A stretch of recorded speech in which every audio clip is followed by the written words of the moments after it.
Harbhanga block स्थित चारिछक पंचायत उच्च विद्यालय विद्यालयर प्रधान शिक्षक गुणनिधि साहू एवं खेल शिक्षक प्रदीप्त कुमार साहू को चाकरी अवसरकालीन विदाय संबर्धना प्रदान करा जायछि।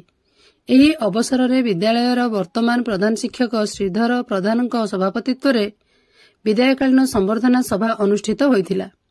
एही उत्सव में हरभंगा बीओ अजय कुमार लुहा मुख्य अतिथि भाव में जोग देइथिबा बेले सम्मानित अतिथि भाव एबीओ अखिल प्रधान, एबीओ ज्योत्स्नाराणी महापात्र, स्थानीय सरपंच श्रीवंत मेहेर, एमई स्कूल प्रधान शिक्षक निर्मल कुमार रणा योगदान करथिले।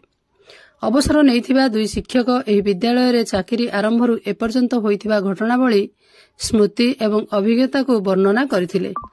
विद्यालयर शिक्षक जितेन्द्रनाथ दास, शिक्षयित्री झुनुबाला पति, विज्ञान शिक्षक नारायण भोक्ता अवसर नैथिबा दुई शिक्षकों कर्ममय जीवनर स्मृति अवचारणा करने सहित मुख्य अतिथि विदायी शिक्षकों मानपत्र एवं उपढौकन प्रदान करी सम्मानित करथिले। विद्यालयर छात्र छात्री माने शिक्षक मानक भल पाइबा एवं आशीर्वाद तांकु भविष्यत रे प्रेरणा देव बोली मत व्यक्त करथिले। उत्सव रे आवाहक सभापति श्रीधर प्रधान धन्यवाद अर्पण करथिले। बौद्धरू बैद्यनाथ सामलଙ୍କ सहित हरभंगारू चित्तरंजन सिंह का रिपोर्ट। मो